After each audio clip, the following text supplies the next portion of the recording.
नमस्कार आप सभी को। मैं नेहा दहिया त्रिदिशाएं क्लासेस के यूट्यूब चैनल पर आप सभी का हार्दिक स्वागत करती हूं। और आज मैं आप लोगों के लिए लेकर आई हूं संधि और संधि विच्छेद की अभ्यास प्रश्न, क्योंकि पिछली क्लासेस में हमने बहुत डिटेल में अपना पूरा सिलेबस कंप्लीट किया था संधि और संधि विच्छेद का। जितने भी नियम थे वो सभी नियम हम पढ़ चुके हैं बहुत ही बारीकी के साथ में। तो जिन लोगों ने वो वीडियोस नहीं देखी हैं, 12 वीडियोस हैं, वो जा करके ज़रूर देखें, चैनल पर विजिट करें। उनका लिंक डिस्क्रिप्शन बॉक्स में भी मैं दे दूंगी, वहाँ से आप जा करके उनको देख सकते हैं। तो चलिए शुरू करते हैं हम आज की क्लास। टॉपिक बहुत महत्वपूर्ण है, जो प्रश्न यहाँ पर लिए गए हैं वो प्रश्न भी बहुत ज़्यादा महत्वपूर्ण हैं। पिछले एग्ज़ाम्स में वो आए हुए हैं, तो आगे आने वाले एग्ज़ाम्स में उनके आने की काफ़ी संभावना भी है। तो चाहे आपके पुलिस के एग्ज़ाम्स हैं, टीचिंग के एग्ज़ाम्स हैं, या फिर आपके स्टेट पीसीएस के एग्ज़ाम्स हैं, उन सभी एग्ज़ाम्स के लिए ये क्लास बहुत ही महत्वपूर्ण है। तो चलिए शुरू करते हैं आज की क्लास। सबसे पहला प्रश्न है, सच्चिदानंद का संधि विच्छेद क्या है? पहला ऑप्शन है सत प्लस चित प्लस आनंद, दूसरा है सच्चिद प्लस आनंद, तीसरा है सच्ची प्लस आनंद, और चौथा है सत प्लस चिद प्लस दानंद। कुछ समय मैं आप लोगों को देती हूँ, आप लोग भी इसे अटैम्प्ट करने की कोशिश कीजिए, फिर मैं आप लोगों को इसका आंसर देती हूँ। सच्चिदानंद का संधि विच्छेद क्या है? तो सच्चिदानंद का संधि विच्छेद होगा सत प्लस चित प्लस आनंद, अर्थात पहला ऑप्शन। इसको हम देखते हैं ये कैसे हुआ है। तो ये बना हुआ है सच्चित, ये चाहे सच्चित प्लस आनंद। व्यंजन संधि का एक नियम होता है कि जब तय के बाद में, ये जो तय व्यंजन है जहाँ पे स्वर रहित ध्वनि होती है, उसके बाद में ए या आ यदि आ जाता है तो तय दै में परिवर्तित हो जाता है। यहाँ पर तय ध्वनि है, यहाँ आ ध्वनि है, तो जब तय और आ ध्वनि को जब जोड़ा जाता है तो एक विकार उत्पन्न होता है। और ये ध्वनि या विकार उत्पन्न जो हो रहा है, जब इनको जोड़ा जाता है तो ये ध्वनि परिवर्तित हो जाती है दै में। यही आपका संधि होता है। जब दो शब्दों को जोड़ करके एक नया शब्द बनाया जाता है और वहाँ पर एक ध्वनि परिवर्तन आपको दिखाई देता है, तो वो संधि होती है। और यदि दोनों शब्दों को जोड़ने के बाद में कोई भी ध्वनि परिवर्तन ना हो तो वहाँ संयोग होता है। ये सब बातें हम बहुत ही डिटेल में पढ़ चुके हैं। तो पहले तो हमने देखा कि सच्चित जमा आनंद मिलकर के सच्चिदानंद मिला, लेकिन अब ये सच्चित जो है वो शब्द कैसे बना है उसको भी हम देख लेते हैं। तो तय ध्वनि के बाद में सत यानी तय ध्वनि के बाद में जब चय या छह ध्वनियाँ या फिर जय, ये सब जो वर्ण अगर आते हैं, प्रथम स्वर जब आते हैं, तो इसमें कुछ परिवर्तन होता है। ये व्यंजन ध्वनि का नियम है कि यदि तय के बाद में चय आ जाता है तो एक नया चय यहाँ पर जुड़ जाता है और शब्द बन जाता है दो बारी चय, ठीक है, सच्चिन, ठीक है। और ये यदि यहाँ पे 6 होते, यानी सत प्लस 6 अगर यहाँ पे जोड़ दिए देते हम 6, तो शब्द यहाँ पे ये वाला शब्द जो है जुड़ जाता, आधा चय जमा 6।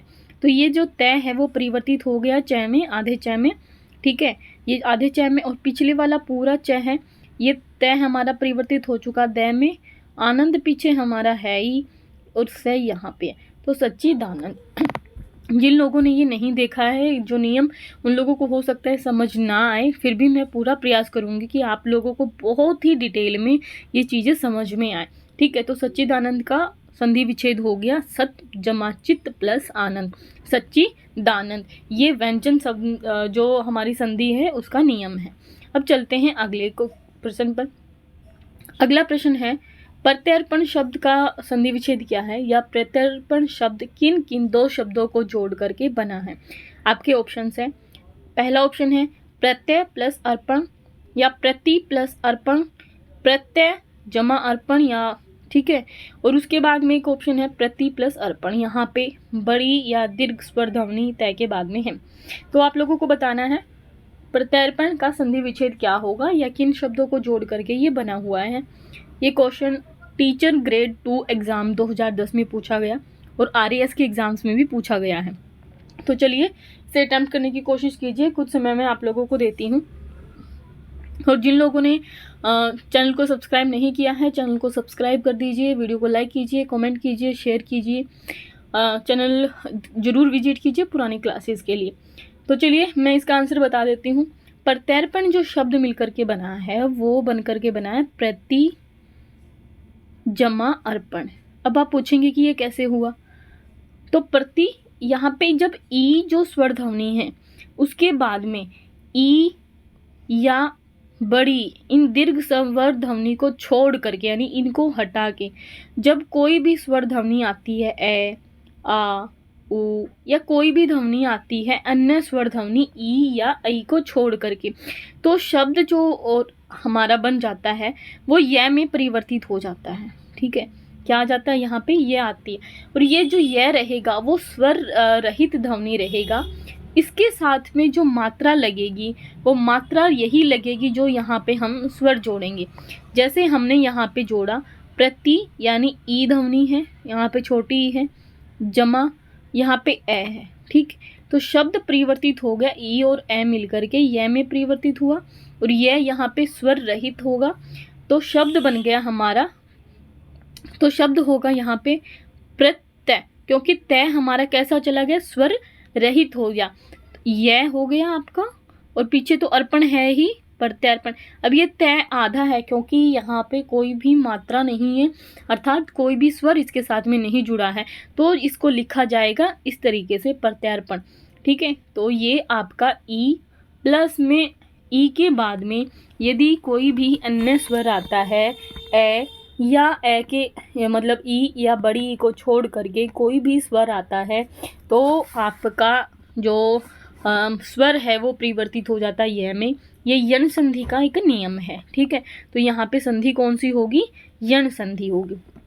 इसके बाद में हम चलते हैं आगे, और यण संधि किसका भाग है, ये स्वर संधि का एक भाग है।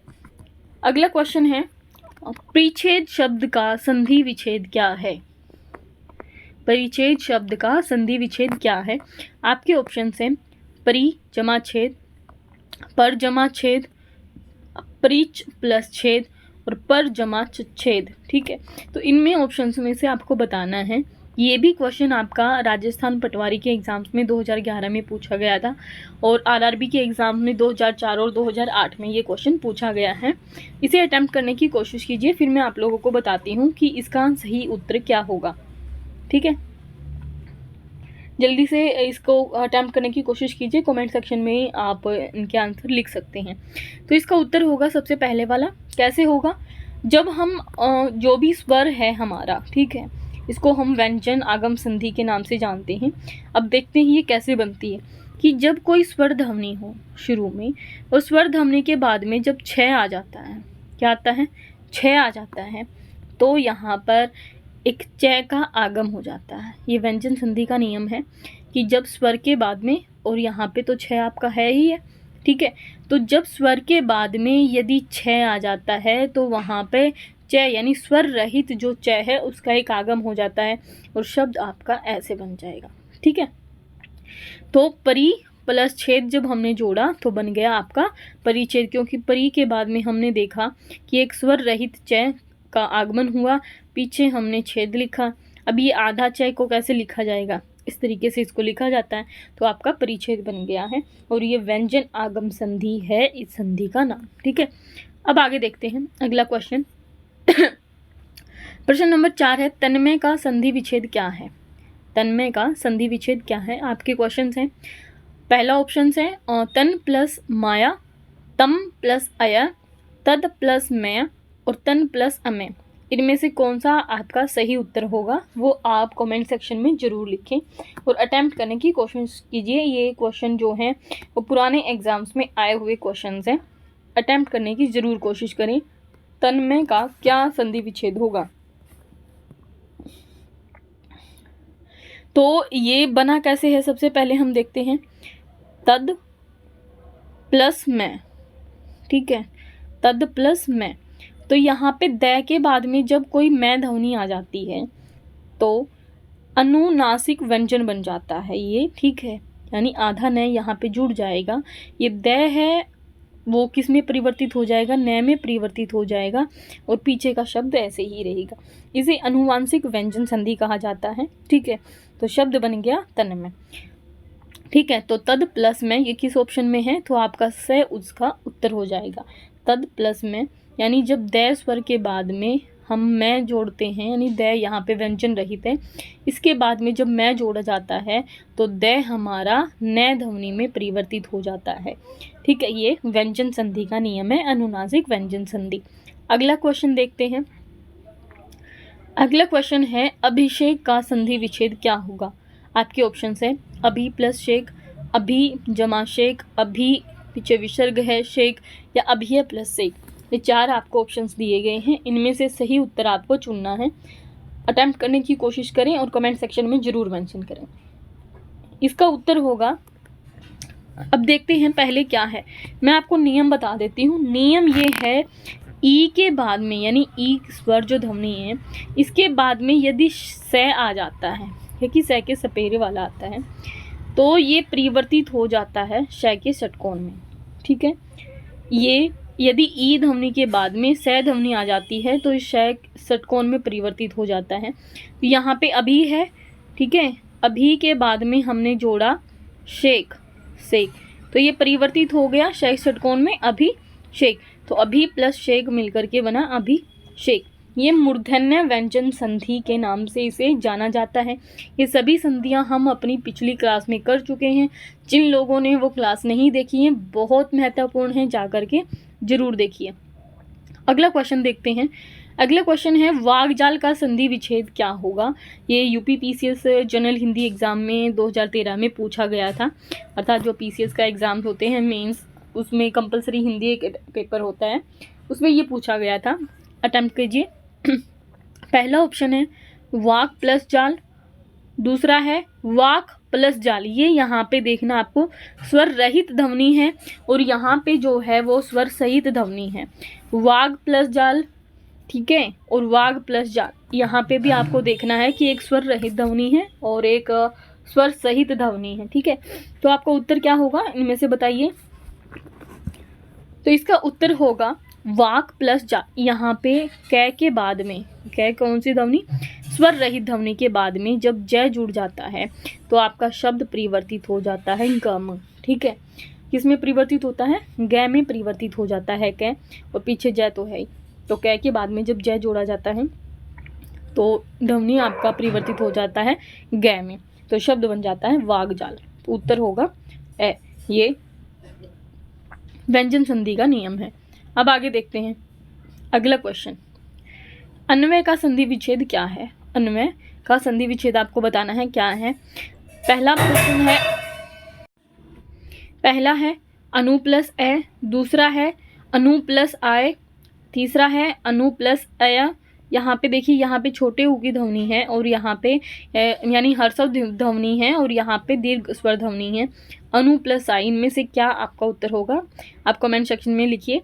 इसका सही उत्तर होगा अनु प्लस ए। अब ये बना कैसे है, तो जब ऊ ध्वनि के बाद में, ऊ या बड़े ऊ के बाद में जब आपकी ऊ या औ से हट करके कोई भी ध्वनि आती है, जिसमें कोई भी स्वर ध्वनि जैसे ए हो गई है या ई स्वर ध्वनि है या री ध्वनि है, जब ये स्वर ध्वनियाँ आती हैं तो जो शब्द है वो हमारा किस में परिवर्तित हो जाता है अव में परिवर्तित हो जाता है।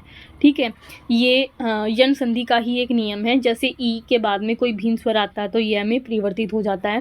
ठीक उसी तरीके से जब ऊ या बड़े ऊ के बाद में कोई भी ऊ या औ से भिन्न कोई स्वर ध्वनि आती है तो शब्द आपका अव बन जाता है। तो यहाँ पे ऊ ध्वनि है, ऊ के बाद में ए आया है तो शब्द आपका बन जाता है। जो न है आपका वो हो जाएगा स्वर रहित, क्योंकि इसके साथ में ऊ की मात्रा आई हुई थी, प्लस ए। ठीक है, तो ये जो न है वो तो आपका रहेगा आधा, आधा हो गया। अब अव लिखना है तो अव को कैसे लिखोगे आप, ऐसे तो लिख नहीं सकते हो। ठीक है, अब वो बन जाएगा व, क्योंकि न के साथ में जो आधा न है उसके साथ में जो स्वर था वो हट गया है, अव हो गया और ये बन गया य। ठीक है, तो शब्द बन गया अन्वय। अगला देखते हैं, ये यन संधि का नियम था। अब अगला क्वेश्चन देखते हैं, नमस्ते का सही संधि विच्छेद क्या होगा। ये बहुत एग्जाम्स में पूछा जाता है।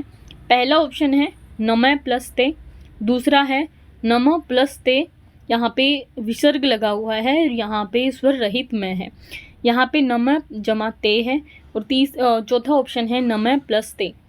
अटेम्प्ट करने की कोशिश कीजिए, ये बहुत ही महत्वपूर्ण क्वेश्चन है, कई सारे एग्जाम्स में पूछा गया है और पूछा जाता भी रहा है। तो इसका सबसे जो सही उत्तर होगा वो होगा नमः जमा ते। ये विसर्ग संधि का नियम है, यानी अ ध्वनि के बाद में, या फिर इसको आप कह सकते हैं विसर्ग से पहले, विसर्ग से पहले यदि अ ध्वनि हो और बाद में कोई व्यंजन ध्वनि है, व्यंजन में भी कौन से व्यंजन, तय अगर व्यंजन है तो जो आपका विसर्ग है, ठीक है, ये विसर्ग परिवर्तित हो जाता है स में, और श कौन से वाला रहेगा, स्वर रहित रहेगा। तो ये शब्द बन जाता है नम। अब ऐसे तो लिख नहीं सकते हो आप, तो शब्द आप लिखेंगे नमस्ते, ठीक है। तो उत्तर हो जाएगा नम जमा ते। ये विसर्ग संधि का नियम है। अगला देखते हैं, मनोयोग का संधि विच्छेद क्या होगा। पहला ऑप्शन है मनोजमा योग, दूसरा है मन जमा योग, तीसरा है मन जमा आयोग, और चौथा ऑप्शन है इनमें से कोई नहीं। तो आपको बताना है इसका सही उत्तर क्या होगा। तो ये विसर्ग संधि का नियम है। ये 3 पढ़ के आपको इतना तो लग ही गया होगा ऑप्शन की ये क्या है। अभी मैंने बताया कि विसर्ग से पहले, विसर्ग से पहले यदि आपकी अ ध्वनि है और विसर्ग के बाद में वहाँ पे था तय ध्वनि अगर है तो स में परिवर्तित हो जाता था। अब दूसरा नियम है कि विसर्ग के बाद में, विसर्ग से पहले यदि अ है और बाद में य, र, ठीक है, ल, व, या फिर कोई भी घोष व्यंजन है, ठीक है, कोई भी घोष व्यंजन अगर हैं आपके, तो ये अ ध्वनि किस में परिवर्तित हो जाती है, ओ में परिवर्तित हो जाती है। अब यहाँ पे क्या दिया है, यह दिया है, तो शब्द आपका क्या बनेगा, मन, मन के बाद विसर्ग, ठीक है, प्लस यल बन करके ये बन जाता ओ ध्वनि में तो मनोयोग, तो मन जमा योग बन करके मनोयोग बन जाता है। ये भी किसका नियम है, ये भी विसर्ग संधि का एक नियम है। अब आगे बढ़ते हैं हम अगले क्वेश्चन की तरफ। तो जिन लोगों ने पुरानी क्लास नहीं देखी वो ज़रूर देख लीजिए, क्योंकि आप लोगों अगर नए आए हो, केवल टेस्ट देखने के लिए आए हो यहाँ पे, तो ये क्लास शायद आप लोगों को समझ ना आए उतना। तो पिछली क्लास ज़रूर देखें, बहुत ही बारीकी के साथ में मैंने वो क्लासेस आप लोगों के लिए करवाई हैं, ध्यान से उनको क्लासेस को ज़रूर देखें। क्वेश्चन नंबर 10 देखते हैं अब, नयन शब्द का संधि विच्छेद क्या है। तो पहला आपका ऑप्शन है नया प्लस ने, नी प्लस अयन, और नय प्लस अयन या नी जमा अन। 4 ऑप्शन अटेम्प्ट करने की कोशिश कीजिए।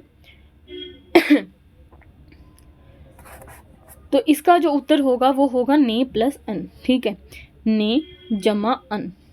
अब आप पूछोगे कि ये कैसे है, तो ए ध्वनि है यहाँ पे, ए के बाद में ए ध्वनि जब आई तो ये किस में परिवर्तित हो गया, ये या में परिवर्तित हो रहा है। यहाँ पे अया जो ध्वनि है इसमें परिवर्तित हो रहा है। अया आप इसको कह सकते, ए और ए मिल करके इसको आप बोलने का जब प्रयास करोगे ना, ए, तो ए ध्वनि नहीं निकलती, अय ध्वनि ही निकल करके आएगी आपकी, और ये गुण संधि का नियम है, ठीक है। तो देखते हैं, ए के बाद में यानी ने के बाद में जब यहाँ पे अन बना तो ए ध्वनि और ए ध्वनि ने क्या बना, अय, तो नया, ठीक है। नया कैसे लिखा जाएगा, ऐसे लिखा जाएगा क्योंकि नय यहाँ पे ए ध्वनि साथ में दे रही है, ठीक है, स्वर ध्वनि देख अय लिखना है आपको। तो यहाँ पे जब आपने ए को हटाया तो नय आपका हो जाता है स्वर रहित, ठीक है। जमा में हमने अय किया, ए को और ए को मिला के, और जमा न किया, तो जब निस में ये जोड़ा गया तो न आपका अभी तक स्वर रहित ध्वनि था, जब इसमें जोड़ा गया तो ये पूरा न बन जाता है, फिर आपका यह होता है और फिर आपका न होता है, तो शब्द बन जाता है नयन, ठीक है। ये कौन सा नियम है, ये गुण संधि का एक नियम है। गुण संधि के नियम के अनुसार यदि ए के बाद में ए आता है तो शब्द आपका अय, जमा में अन्य जो भी स्वर ध्वनि रहेगी उसकी मात्रा लग जाती है साथ में, ठीक है। ये गुण संधि का एक नियम है। अब चलते हैं अगले नियम की तरफ या अगले क्वेश्चन की तरफ, देखते हैं क्या है। अगला क्वेश्चन है प्रश्न नंबर 11, विरोधार्य का शब्द या संधि विच्छेद बताना है आपको। ये ऐसे था, विरोधार्य शब्द का संधि विच्छेद, ठीक है। पहला ऑप्शन है वीर प्लस उदार्य, दूसरा है वीर प्लस उदार्य, तीसरा है वीरो प्लस उदार्य, और चौथा है वीरो जमा दार्य, ठीक है। अब बताइए इसका सही उत्तर कौन सा होगा। तो इसका सही उत्तर जो होगा वो होगा कि यदि वीर जो ध्वनि है र के बाद में और औल की मात्रा यहाँ पे लग जाती है, ठीक है। एक मिनट, जो पिछले वाला नियम था, हमने जो पिछला क्वेश्चन था जो हमने पढ़ा था, ये गुण नहीं, ये यण संधि का नियम है, ठीक है। अभी हमने पढ़ा था, पीछे भी पढ़ा था, ठीक है। ये किसका नियम है? ये यण संधि का नियम है। आगे देखते हैं। आगे हम देखते हैं कि यहाँ पे वीर प्लस औदारी है और वीर जमा औदारी है, ये है। तो किस चीज़ का ये बनेगा? ये शब्द वीर प्लस औदारी है, ठीक है। यहाँ पे ए के बाद में ओ ध्वनि जुड़ रही है, ठीक है। ए और ओ मिल करके किसमें परिवर्तित हो जा रहा है? अवध्वनि में ये परिवर्तित हो जा रहा है, ठीक है। ए के बाद में अवध्वनि यहाँ पर जुड़ रही है, तो वीर प्लस औदारी है, वीर प्लस औदारी है, इसका सही उत्तर हो जाएगा। अब हम आगे चलते हैं। पवन शब्द का संधि विच्छेद क्या होगा, ये आपको बताना है। पै जमा वन, पव प्लस अन, पो प्लस अन या पव प्लस न, इनमें से कौन सा पवन का संधि विच्छेद होगा, ये आपको बताना है, ठीक है। बताइए जल्दी से।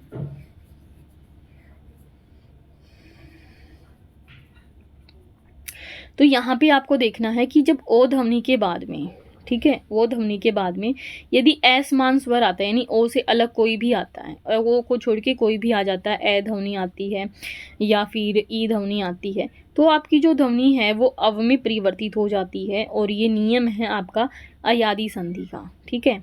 अयादि संधि है ये यहाँ पे, और अयादि संधि स्वर संधि का ही एक 5वां भाग है।